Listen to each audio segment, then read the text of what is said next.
Hello everyone, welcome back to Changfied YouTube channel, your trusted source for latest updates across South Sudan and beyond. Well, in this video, we have three major stories from South Sudan. First story, we are going to talk about deadly fighting between communities in Lake State and Warab State that has left many people dead and injured. In our second story, we will talk about the Speaker of South Sudan and Uganda Parliament have agreed to work together ahead of the 2026 national election.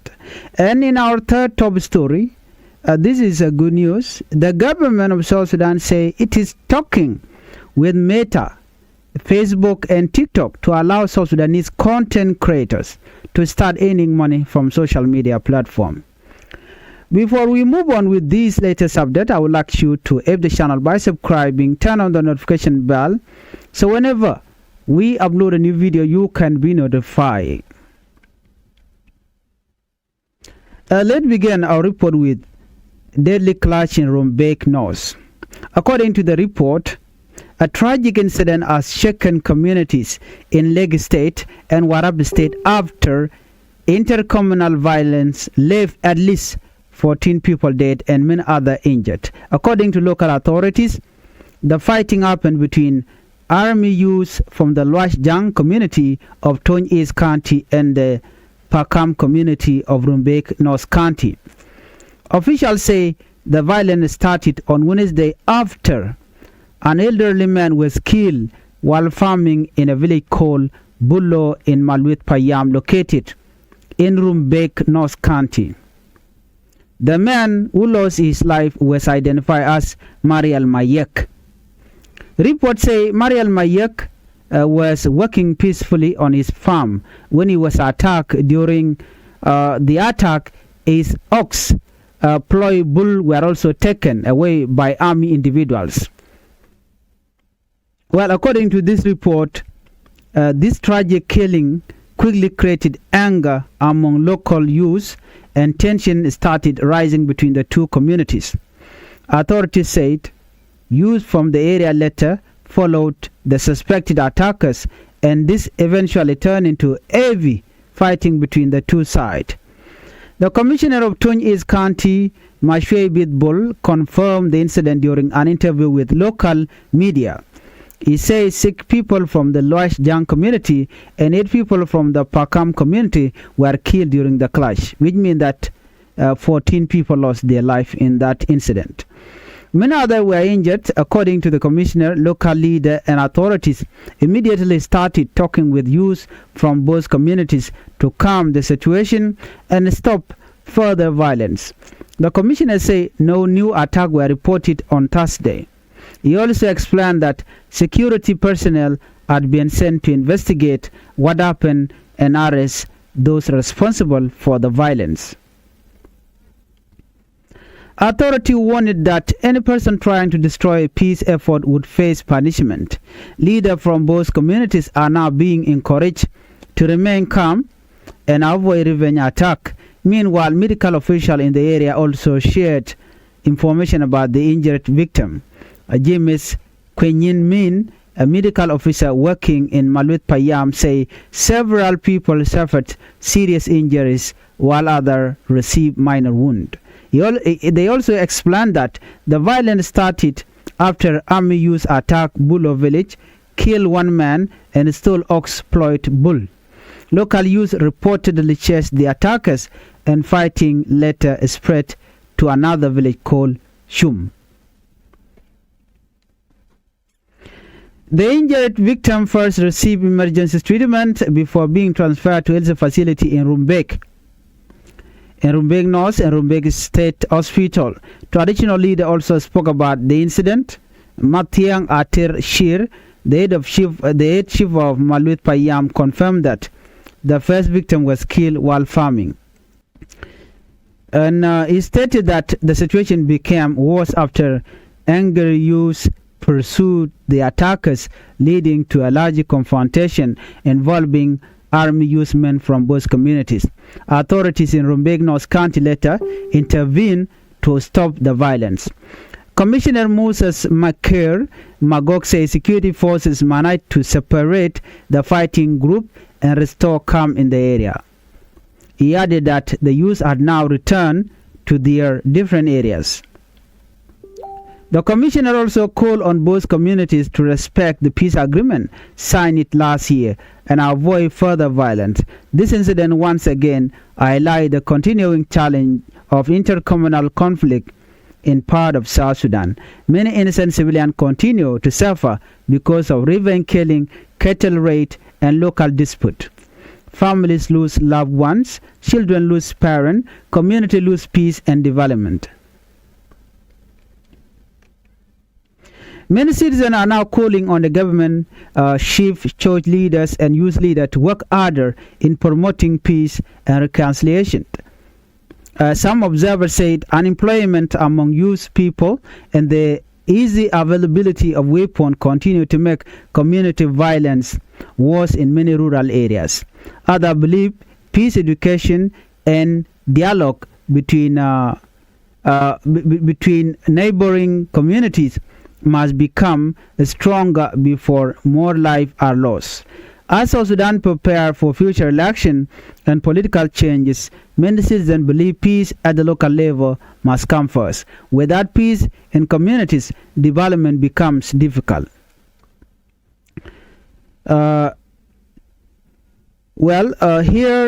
schools are closed and health centers stop operating properly. Families are displaced within those areas, and fear is spread among ordinary people. According to this report, citizens are now hoping leaders from both sides will continue dialogue and prevent another cycle of violence in the area. We send our condolences to the families who lost their loved one during these tragic clashes, and we hope the government restore the stability in that area. Let's move on to our second top story here. Uganda and South Sudan Parliament agree on cooperation.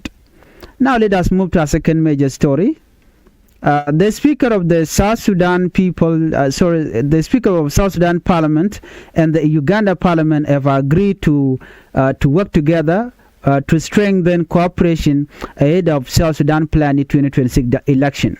The discussion took place in Kampala, Uganda. According to a statement released by the Office of South Sudan Speaker, the two leaders discussed ways to improve parliamentary work, democracy, and regional cooperation.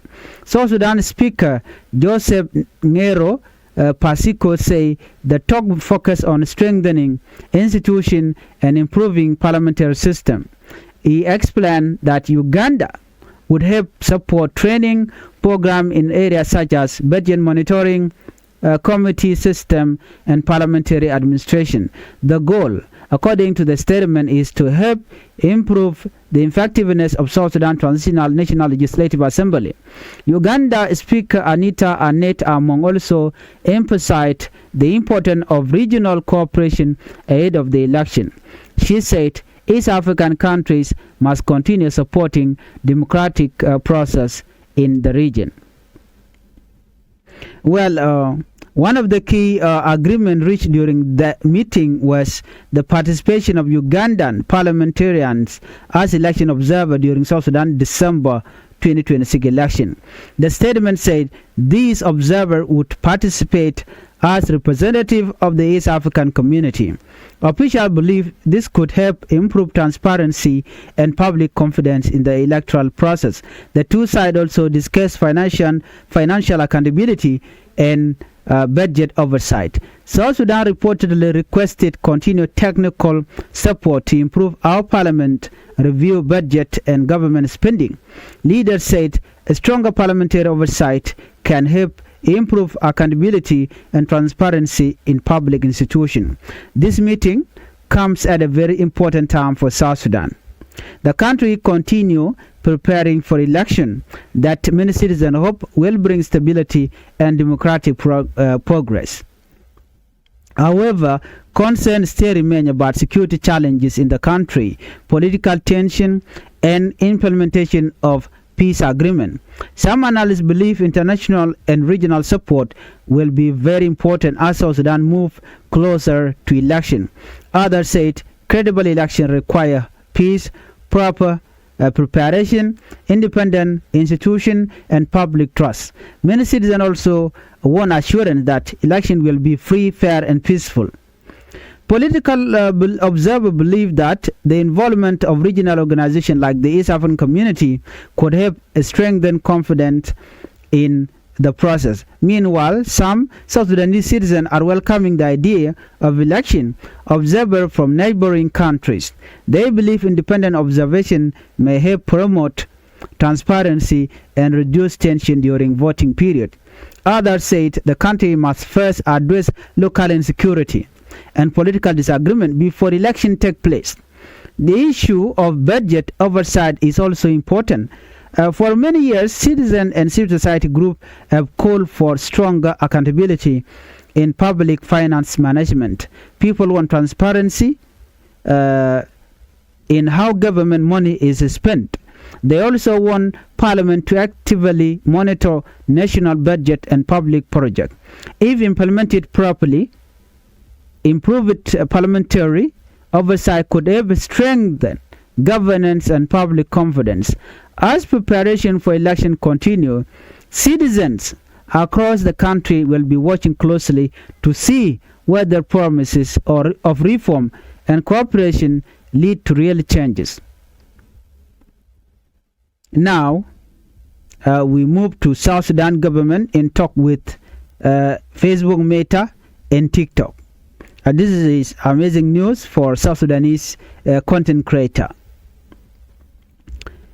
South Sudan Minister of Information and Communication Technology and Postal Service, Ateng Wigateng, say the government is currently in discussion with Meta and TikTok to allow local content creators to earn money from digital platform.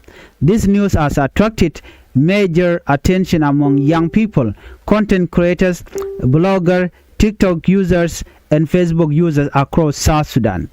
For many years, creators in South Sudan have struggled because monetization systems were not fully available in the country. Even when creators gained large number of followers and views, many could not access full payment system available in other countries. Now, the government of South Sudan say it is working to change that situation. According to Minister Ateng, digital platform provide a major economic opportunity for young people. He explained that discussions are ongoing with companies such as Meta and TikTok to bring monetization system directly into South Sudan. This would allow local creators to receive income from their online content. The minister also say digital users must follow the law. He warned that government protection would only be given to those operating legally and responsibly online. He encouraged creators to avoid insulting content, personal attack, and activities that violate cyber law. According to him, positive and creative content should become the focus for creators hoping to benefit from monetization opportunities. Ateng also mentioned that at least 40% of online opportunities should go to women creators. He said women should be included and supported in the digital economy. The minister reminded citizens that cybercrime laws and computer abuse law are still active and fully operational. He warned that anyone breaking the law online could face legal consequences. At the same time, he encouraged content creators to continue producing constructive content. This announcement has created excitement among many young South Sudanese. Across Facebook, TikTok, YouTube, and other platforms, many users are discussing the possibility of earning money through content creation. Some creators believe monetization could help reduce unemployment among young people. Others said it could encourage creativity, education, entertainment, and digital entrepreneurship. In recent years, social media has become a powerful platform in South Sudan. Young people now use Facebook, TikTok, YouTube, and Instagram to share news, comedy, education, music, and community stories. Some content creators have already gained large audience both inside and outside the country. However, lack of monetization has remained one of the biggest frustrations in the country. Many creators said they spend time, money, and energy creating video but receive little financial reward. If monetization become fully available, it could create new opportunities for thousands of young people within South Sudan.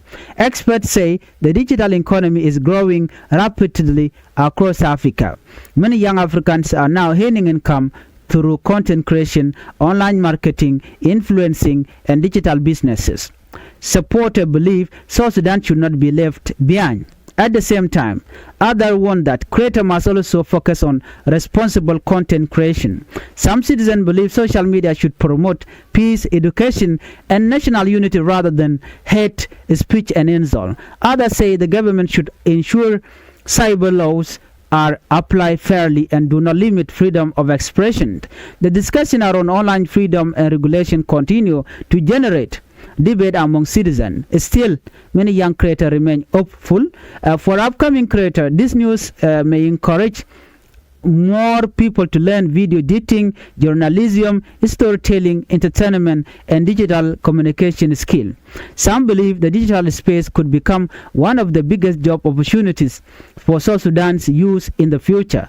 As negotiations continue with Meta and TikTok, many citizens will now wait to see whether real monetization system become available soon. Well, those are the major stories making headline today.